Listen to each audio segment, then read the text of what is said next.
Welcome to Time to Teach with Tammy, the podcast that gives tips, advice, and suggestions to teachers by a real teacher. So sit back and enjoy. And oh yeah, don't forget to subscribe.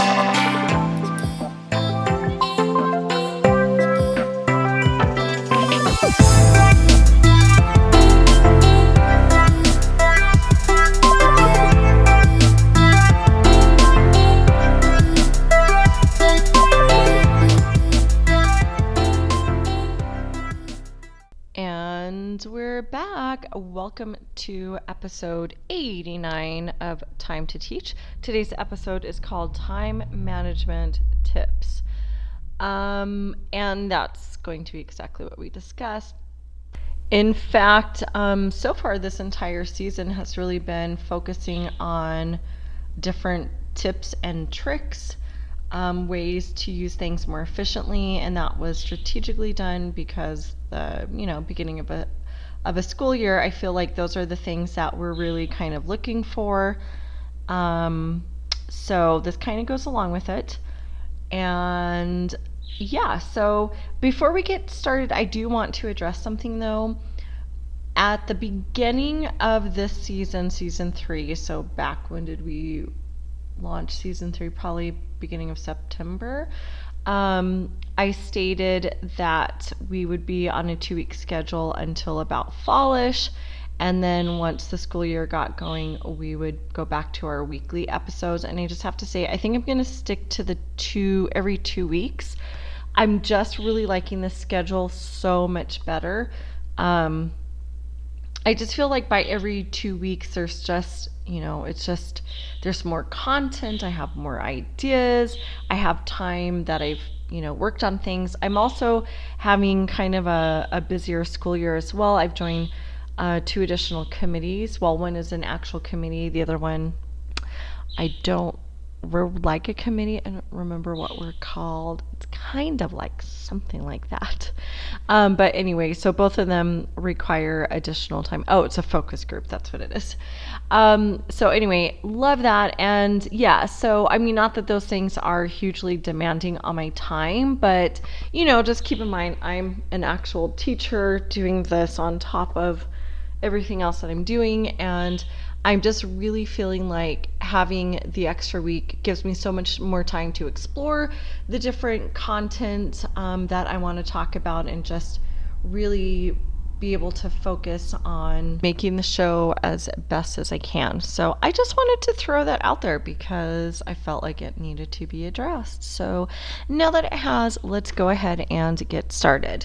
Okay, so time management tips. I'm just going to share some of the things that I do. I'm sure there are a million other things that people do to manage their time. I just know that we don't have enough time, and we will never have enough time. So just know that none of these tips are going to be creating time where time doesn't exist, but it is going to maybe allow us to be a little more efficient with our time. A lot of times I find that it's a matter of just kind of thinking about your schedule and the time that you have and using it in such a way that you're really kind of maximizing every moment that you can. And that's, unfortunately for me, well, I don't even find it unfortunate, but I feel like, when I'm at work, when I'm at school, I'm working every minute. And I'm not saying that in a negative way because I love what I'm doing. And when I think about taking breaks, I don't take a break. I might, I go to the bathroom, so there is that. But that's it. And this is because I'm just feeling like I really want to maximize the time that I'm at work. I try to get as much as I can done at work as opposed to bringing things home. Inevitably, I will bring things home, and I am this year because I'm dabbling in some new things that I haven't done before, like science workshop, and I'll probably do an episode on that. But so I try to really just look at my time, maximize the time so that what I'm bringing home is limited. So let's get into some of those time management tips. Okay, first thing I would say is multitask whenever you can. Um, yeah, it's just going to save time. I know this can be challenging for some people. And actually the multitasking tips that I have are really for when I'm at home. But I wanted to include it because, of course, the things that we do at home are going to affect, it's all related to our teacher us. I think of this because I have kind of a strict schedule. I have an early bedtime. I get up early because I want to get up, I want to work out, but because of that, I really have to look carefully at how I'm using my time so that I can make sure that I get to bed on time. If I have pending things that have to be done, then I'm not going to get to sleep on time. And sometimes I don't. I mean, it's not always perfect. So anyway, one of the things that I do is I just make sure I'm never really just standing around. Sounds funny because I do sit and work a lot if I'm like putting something together. Yes, you might see me sitting. I might, whatever, things like that. I might be researching something. Yeah.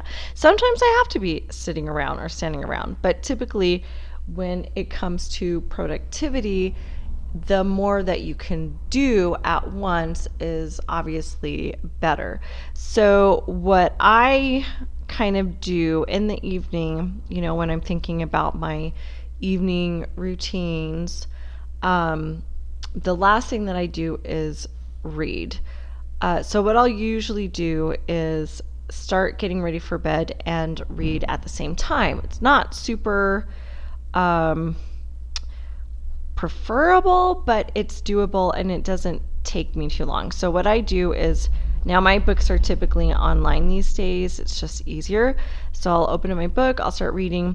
Then I'll also make sure I start my nightly routine. So I start washing my face while I'm reading, moisturize my face while I'm reading. Usually because I'm reading on a computer, I'm kind of going back and forth from the bathroom to my computer to sit back down and read. So getting the face wash on my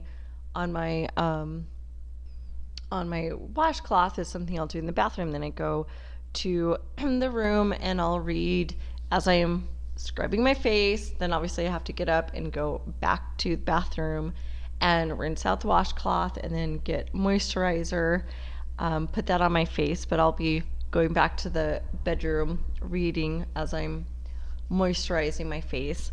And then same thing with when I do my mouthwash, I'm going to go to the bathroom, get mouthwash, and then actually be swishing it around in my mouth as I'm in the bedroom reading my book. This, as I'm saying all of this, it sounds super crazy and a lot of back and forth. So if going back and forth drives you crazy, you probably can't do this, but you might think of other times that you would do this. But for me, it works because I feel like if I'm standing in the bathroom doing all of this, then I'm losing time on reading. So I could just be getting as much of it done at the same time as possible.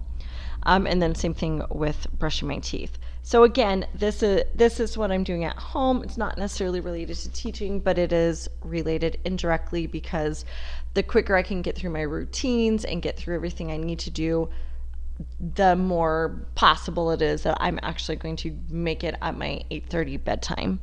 The same is true in the morning. Again, I just like any standing around and waiting. When I say standing around, I pretty much mean standing and waiting for something. That should never be a thing. This should not be a thing.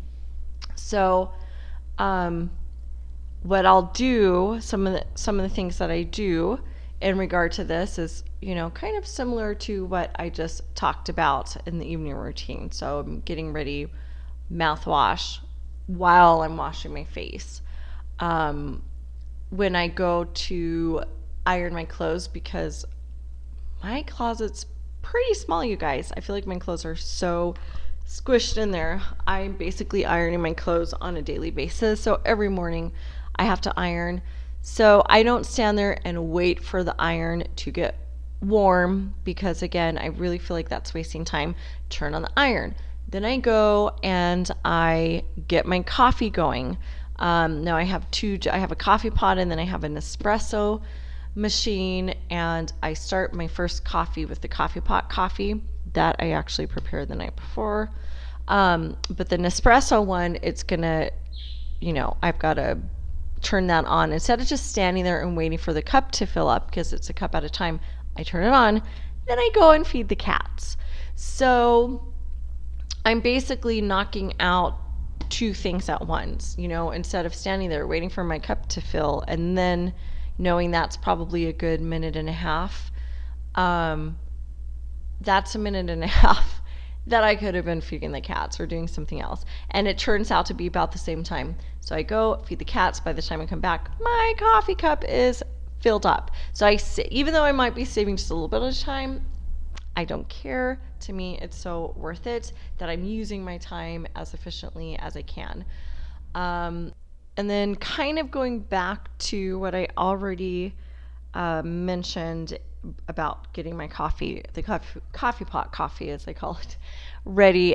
Anything you can do the night before, and I'm sure that I have talked about this on the podcast before, but just doing things the night before or the day before that you're going to need is going to save you time. So I don't wait until the morning to put the coffee grounds in the coffee filter and put the water in. I prepare all of that the night before. I've kind of changed my eating schedule, so I actually eat when I get home, but prior to that, fixing anything that you're going to need to take food-wise the night before is also a good idea. So basically, anything that you can get ready, do that the night before. I'll also, if I'm needing to take something with me that I don't typically take, a little trick that I use, and I do it so that it's ready, but also so I don't forget, is I just put it next to the front door. I will see it in the morning. I will not forget it because I already have it prepared. And then it's also one less thing that I'm trying to remember to do in the morning.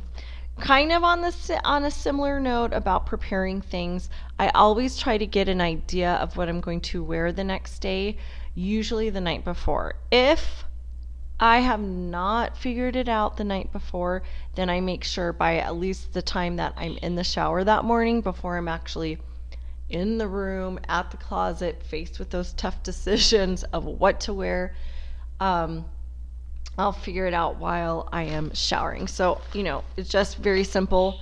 It doesn't have to be complicated. Just think about it. What pants am I going to wear? What top am I going to wear? Am I going to wear a dress? What am I wearing? Just figure it out, and then it makes it so much easier because I don't know about you, but for me, the whole getting dressed and figuring out an outfit can be time consuming because I'm like, oh, I don't know. Well, what colors I've been wearing? What's the season? Right now it's fall. I'm trying to get some fall colors going. All of those things can take up time. So I just try to figure that out the night before. Like I said, sometimes I don't, and if I don't, I just try to figure it out when I'm showering so that I already have it planned, because I know that I will be getting dressed fairly soon at that point. So I need to have a plan. So those are some tips that I have in terms of, getting things done efficiently and quickly. Again, even though that's not directly related to your teaching self, it is indirectly related. Okay, so in terms of now actually your teacher self, and now we're going to kind of look more carefully at like lesson planning, things of that nature. Okay, first thing that I like to do, and I think this is hugely important and will save time, is using the same kind of lesson plan structure and or formula. Maybe everyone does this already, so I'm not even sure that this is going to be helpful because maybe this is what the whole world does, but I know that when I figured this out, it made my life easier. So if I can follow the same kind of structure, so basically everything, we always do reading workshop at the same time every day, and it follows the same structure. We do word work the same time every day, and it follows the same structure, which word work I include as part of my reading workshop. And then writing workshop happens at the same time and follows the same structure. So once you have your formula, which is really the structure, then you've done probably the hardest part. Well, I won't say the hardest part because that's not necessarily true, but you've done a big part of it. You have your structure. Then all you have to do is kind of fill in the details of, okay, so what is that reading lesson going to be? What is that writing lesson going to be? And then your structure is already, it already exists, and it's just going to support those details. So really important. I feel like that makes things so much easier. In terms of your lesson, so we actually have unit lessons, but I like to kind of, handwrite my lessons. It sounds very old fashioned, but it's not in detail. I just like to have on my clipboard the overall teaching points of the day, so I can look at it at a glance and remember, oh yeah, that's what I was going to do.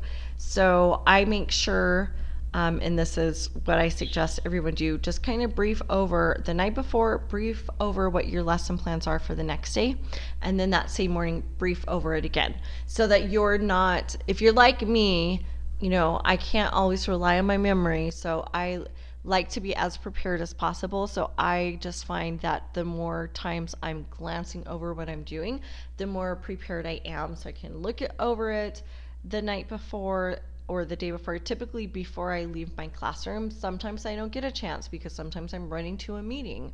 In fact, oftentimes I feel I'm running to a meeting.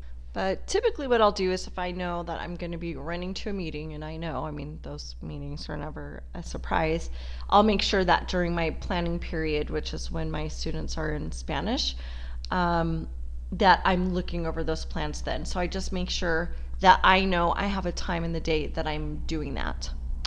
Okay, next little tip is, within your lesson plans, if there's anything that you're going to need to be printing out, it's really helpful, at least for me, to include it as like a hyperlink. So I just bring up my plans, and everything that I'm going to need to be printing and using that week is already linked within my plan. So I don't have to be like, oh, wait, where is that document? Now let me go look in that file, and where did I have that file?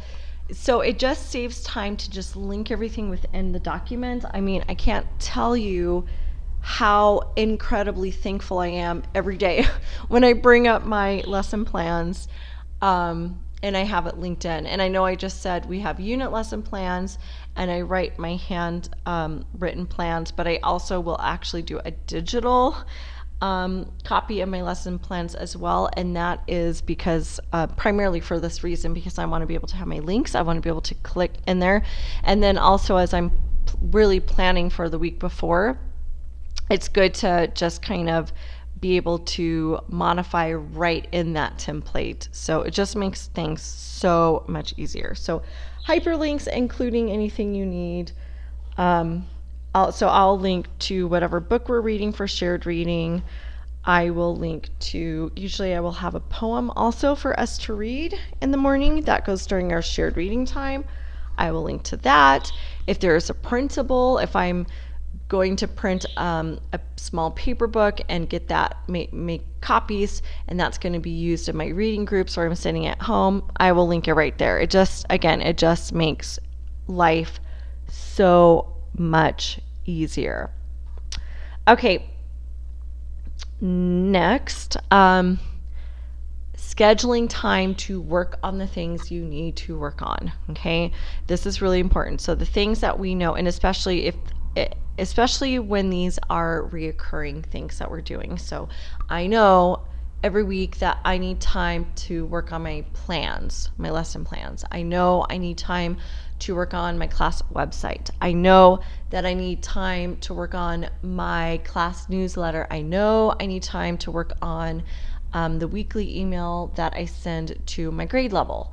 So instead of waiting for it to happen and just, when I get a chance, as Gretchen Rubin has said a few times, I was going to say many times, but I don't know how many times she said it. So I have heard her say at least once, something similar to the fact of things that can be done at any time are usually done at no time. And this is so true. If you're just waiting for that time to work on those things, it will not happen. So schedule it on your calendar. Have a specific day and time. For me, Tuesdays and Wednesdays are my days when my students have Spanish, and that's kind of my planning period. That's when I'm working on it.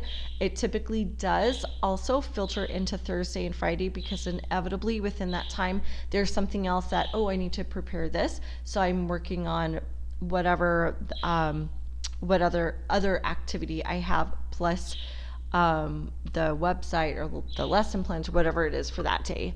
But because I have it scheduled, by the end of the week, I'm almost always done. Like I said, it usually can go into Thursday or Friday.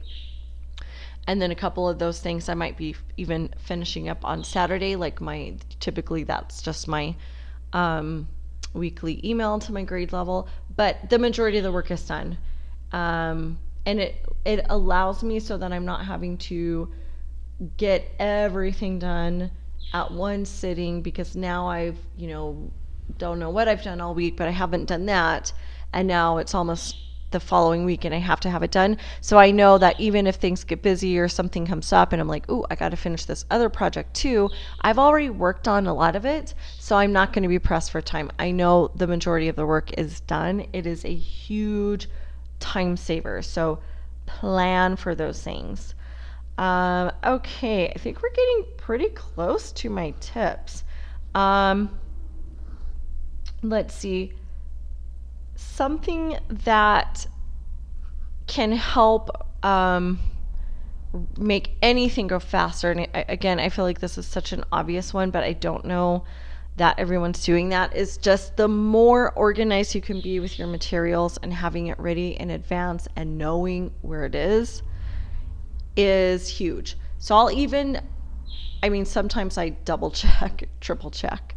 I will check on my materials, make sure I have it ready to go, and then I'll even look at it again, make sure I didn't, I want to locate it another time, make sure I didn't put something on top of it. Maybe that's a little exaggerated and too much, but I just know that sometimes I can put things down if I'm working with a group and now we're moving locations and I just put something down.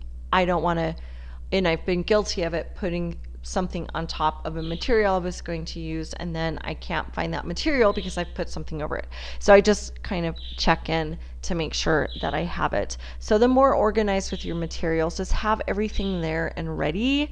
Anytime you're trying to do things at last minute, yes, it can work. And yes, sometimes that does happen. This is not trying to make anyone feel guilty. And I have been guilty of that as well, which is why I'm giving this as a tip, because it's definitely something that I've experienced in the past, which is why I'm just very careful now to make sure I have everything pre-planned, ready to go, and I know the location, and I'm checking that it's all there, even if I'm checking a couple of times. It just makes everything go so much more quicker. Otherwise, it can feel frustrating in the moment, and then when you experience that frustration, it just, it sets an unfortunate tone. Sometimes it'll happen, but if we can avoid it, that's obviously preferable. Okay, well, I just have one last time-saving tip. I guess it's not even really so much time saving. Well, I guess in a way it is. So let me explain what it is, and then we can debate whether it is time saving or not. Have a plan B in mind for almost anything. I started this tip by saying if you have a teacher's aide or assistant, paraprofessional, always be prepared that they may not be there that day or they may get pulled. So have something else available. So what I do is I always kind of plan with a mindset that my TA may get pulled. So I plan things so that if she were pulled, my class will still function. They will still function. And how that looks is in the morning when we're doing reading groups, All the students are either reading to themselves or they're partner reading. I will pull a group, my TA will pull a group. But guess what? If she's not there for some reason, the system doesn't fall apart. My students are still reading to themselves, partner reading, and I'm still working with my group. The only difference is there's not an extra small group guided by a teacher because she is not there, and I'm only one person, if you don't count my twin sister, which I do count her, but not as me. And she's not physically in my room. So there's that. Yeah, so just always plan for a plan B. So even if you don't have an assistant, because again, I realize I am so very fortunate to have that, and not everyone does. I do feel like they add so much. The value there is huge, and I appreciate them so much. But the truth is that's not always the case, and it's not true for everyone. Not everyone has an assistant, but in any case, anything that you do, plan for a plan B. This doesn't mean necessarily that every activity you have to have a separate thing planned. I don't mean that. And as I really kind of thought about this tip, I kind of thought, it's actually more about having the mindset and being flexible. It's kind of more or less your reaction to what's happening. So I'll give you a perfect example. On Friday, I came in and my internet was down. And unfortunately, my read aloud for that day was actually online. It was a storybook online. And I write my morning message to kind of match the story that we're reading. And I'll have a focus question, listen to find out about something that happens in the story. Well, obviously I can't get online, so I can't use that, and I can't, not only can I not read the book, but now my morning message needs to change. So I had to find a plan B very quickly. I had to find another book and make it work. So, did I already have that other book planned? No, I didn't. But I had to be flexible. I could have gotten angry about it. I could have gotten mad about it. And in all honesty, did I feel irritated? Yes, I did. I will not lie. Also, because this is all happening on the same day that I have morning recess, or morning before school duty, so I have less time to prepare. So last minute things like this, are not helpful.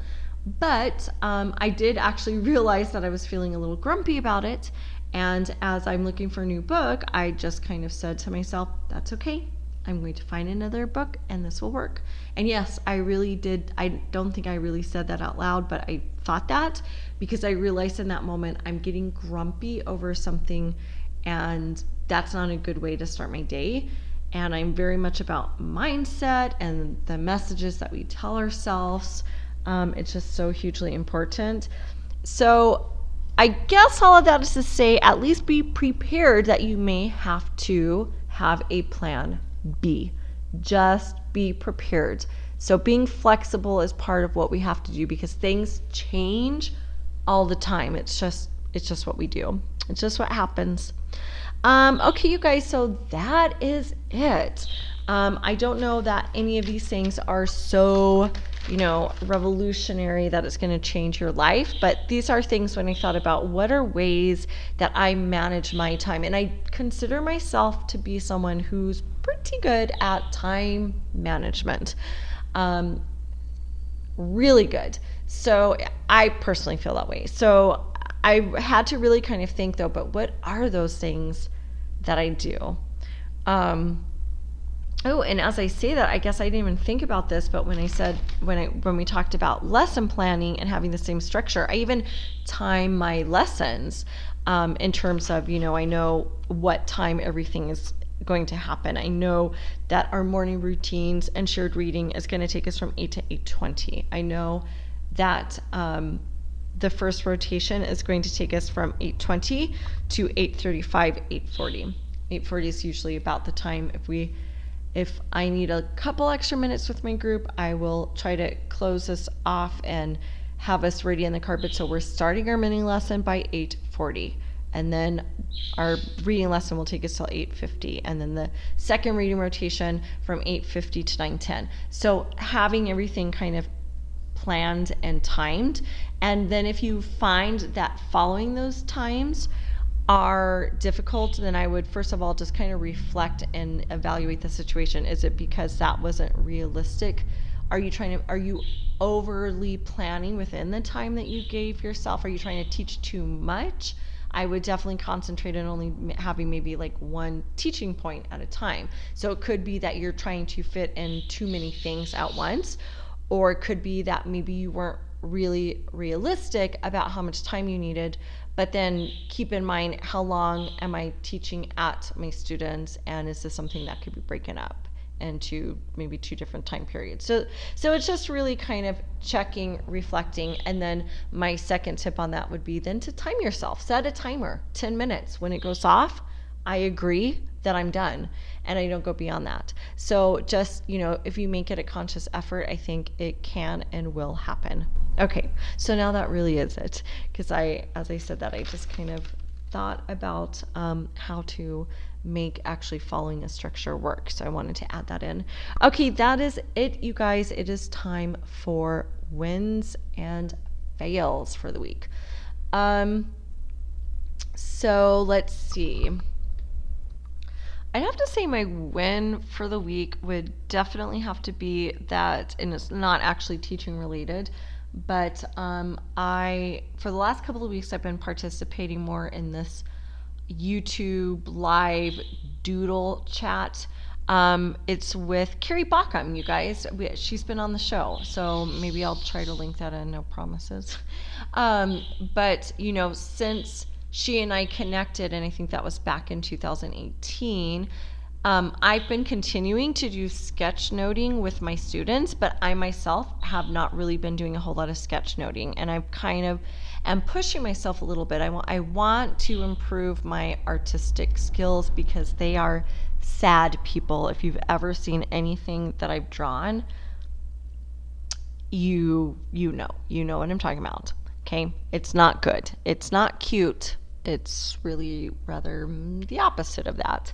Anyway, so the last couple of weeks I've been participating in, she does Carrie Bauckham, and by the way, you can find her on Twitter. So if you haven't connected with her on Twitter, connect with her. She's at Heck Awesome is her Twitter handle, and Carrie Bauckham is her name. But so she does a live YouTube chat every Saturday at 9:30 Central Time, a.m.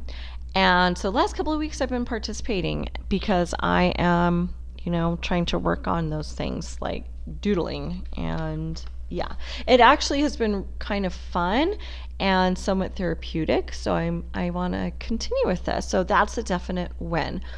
Fail for the week, I guess I would have to say my fail for the week, and I don't know how to avoid this, but I had before school duty all week, and it was just unfortunate timing for me, because we also have parent-teacher conferences coming up. So the difficulty is, I have less time. I just am feeling kind of a little bit behind. I'll have everything ready. I mean, I always do. It all comes together in the end, but in the meanwhile, I just feel like I maybe have not been able to get everything together as quickly as I would like. So I would say that's my fail for the week. All right, you guys, that is it. Thank you so much for joining me. I know our choices and podcasts are so many, so I thank you so much. If you would like to connect with me, I'm on Twitter. My handle is at TammyJ123. That's at TAMIJ123. Until next time. Wait a minute. Wait 1 minute. Before you go, don't forget you can catch our show notes online at www.timetoteach.libsyn. That's libsyn.com. We're also on Facebook at Time to Teach. Don't forget to check out our Facebook group, Teachers for Effective Curriculum. And if you're an educator with your own podcast show, I invite you to join our brand new Facebook group, Teachers Who Podcast. Let's grow a community where we can network, problem solve, and discuss anything and everything podcast related. I'll see you there.